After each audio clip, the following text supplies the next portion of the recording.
গ্রামে আসার পরে আমি এই দিক দিয়ে যাচ্ছিলাম, যাতে যাতে আমার একটা মনে হলো যে না, স্কুলে ঢুকে মানে স্কুলে একটা ভিডিও করি। কারণ অনেক দিন পর গ্রামে আসলাম, আর স্কুলে আমরা অনেক দিন পড়ালেখা করছি দীর্ঘ 5 বছর। কারণ এই কারণে আমাদের স্কুলটা মানে স্মৃতিগুলা সব স্কুলের একটা স্মৃতি আছে, আমাদেরও স্মৃতি আছে, সেই স্মৃতিগুলো কখনো ভোলা নয়। এটা হচ্ছে আমাদের স্কুল, ঠিক আছে। আর সামনে একটা জিনিস দেখায়, এই যে এটা হচ্ছে 10ম শ্রেণী, ঠিক আছে। এই ঘরে আমাদের ক্লাস হতো, তো ওই টাইমে এই ঘরে ক্লাস হতো। আর ওদিকে ভালো ভালো রুম করছে এখন। আর ওই টাইমে আমাদের এইখানে ক্লাস হতো। এখানে ক্লাস হলে মানে এই ঘরটা আমরা দেখাচ্ছি কেন, এই ঘরে একটা আজগর স্যার নামে স্যার আসছিল।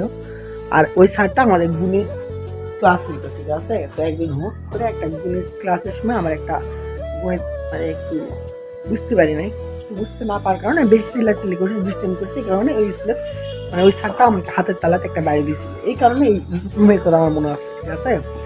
আর স্কুলে মানে প্রথম ক্লাসটা করার পরে আমরা কি করতাম, আমরা প্রথম ক্লাসটা করার পরে আমরা এই যে এটা হচ্ছে ভাঙা ঘর, ঠিক আছে। মানে এই স্কুলে যারা পড়ালেখা করতো সবাই এই ঘরে এইদিকে এসে আড্ডা দিত, সবার তো একটা মানে একটা জায়গা থাকতো আড্ডা দিত। আমরা এখানে আড্ডা দিতাম, ঠিক আছে, বাইরে না, আমরা এখানে আড্ডা দিতাম। এটা হচ্ছে রুম, ভাঙা ঘর, ভাঙা ঘরকে বলি।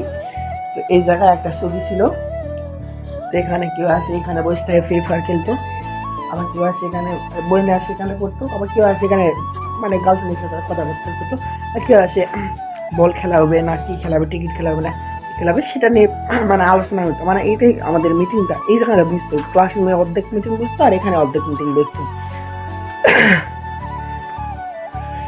আবার এই রুমে, ঠিক আছে, এই রুমে আমরা কিন্তু এই রুমে বসে থাকতাম, ঠিক আছে, বসে থাকতাম, মাথার উদ্যা দিতাম। হুট করে সারা এই দিকটা আসলে আমরা এই জানলাতে পালিয়ে যেতাম, এই জানলাতে আমরা বাইরে টুপকে চলে যেতাম। সারা যদি খুঁজতো তাহলে আমরা ওই দিক দিয়ে আবার ক্লাস করে দিতাম। আমরা অনেক মজা করছি, অনেক দুষ্টামি করছি, তো বলার নয়। দীর্ঘ 10 বছর পর মানে 5 বছর পর স্কুলে আসলে কেমন লাগে। 2024 সালে স্কুলে পড়েছি, চলে আসছিলাম, পরীক্ষা দিয়েছি। এখন 2025 সাল চলতে যাচ্ছে, অনেকদিন পরিস্থিতিতে আসলাম, ভালোই লাগতেছে।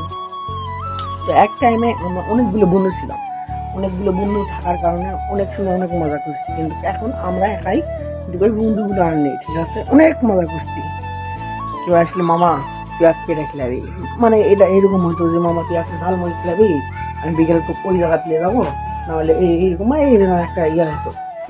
কিন্তু আজকে আমি আজকে ওরাই নেই, কিন্তু ওরা থাকবে আমি থাকবো না, এরকম একটা সমস্যা আছে। কিন্তু একটা আমরা 10 বছর একসাথে একই ক্লাসে একসাথে দুষ্টামি করছি, পড়ালেখাও করছি, একসাথে আমরা ওই ক্লাসে থাকতাম। কিন্তু সময়ের সাথে ওরা চলে গেছে একদিকে, আমরা চলে আসছি একদিকে। আমি যে যার লাইফ নিয়ে ব্যস্ত, এখন একটা কেরিয়ার করার সময়। এখন তো চাইলেও ওরা আমার সাথে ওইভাবে আর আড্ডা দিতে পারবে না, কিংবা আমি ওদের সাথে ওইভাবে আর আড্ডা দিতে পারবো না। কিছুই বলার নেই, সময়ের সাথে সব পরিস্থিতি শিকার। এইটা হচ্ছে আমাদের ভাঙা ঘরের পিছনের দিক। আর আগে যখন আমাদের ওই সিলেট ব্রাদার্স চ্যানেল ছিল, তখন আমরা এখানে এসে শ্যুট করতাম, এই যে এখানে এসে ভিডিও করতাম। আমাদের এখানে বেস্ট করতো, মানে নির্জন এলাকা, তো মনে করেন যে স্কুল ছুটি দেওয়ার পরে 4টার পরে আর কোনো কেউ থাকে না, আমরা এখানে এসে ভিডিও করতাম। এইরকম যখন এখন নির্জন দেখতে পাচ্ছেন, কোনো শব্দ নেই আর নেই, এইরকম আগেও ছিল। ওই টাইমে আমরা এখানে ভিডিও করতাম। এগুলো আমাদের আগলা ঘরের রুম, এগুলো তো আমরা আগে ক্লাস করছি। আর এই সাইডে একটা পুকুর আছে, পুকুরের ওপর একটা মসজিদ, যারা মনে করেন যে স্কুলের সময় নামাজ পড়তো তারা ওই মসজিদে নামাজ পড়তো। তো গাইস, প্রত্যেকটা স্কুলের পিছনে যেভাবে লেখা থাকে, আমাদের পিছনে ওইভাবে লেখা আছে, ঠিক আছে। স্কুলের পিছনে এই যে এমন আর কি লিখছে, এটা যাই হোক ভাষায় প্রকাশ করা যাবে না। এই যে এটা কি লিখছে, এটা এমন একটা জিনিস লিখছে, এটাও প্রকাশ করা যাবে না, মানে এমন অপ্রকাশিত জিনিস লিখছে এরা। মানে এটা আবার কি লিখছে, বেয়াদব বলে এত পরিমাণ। যেখানে কি লেখা আছে, এখানে কিছুই বা লিখছে বুঝতে পারতেছি না। যাই হোক, এই যে এখানে ভালো করে বোঝা যাচ্ছে এখানে কি লিখছে। না, এটা ভাষায় প্রকাশ করা যাবে, পাগল ছাড়া পৃথিবী চলে না। আর এখানে লিখছে একটা বোকা সুদা রাহান মাস্তান। যেখানে আবার লিখছি গাঁজাখোর মানুষ হও।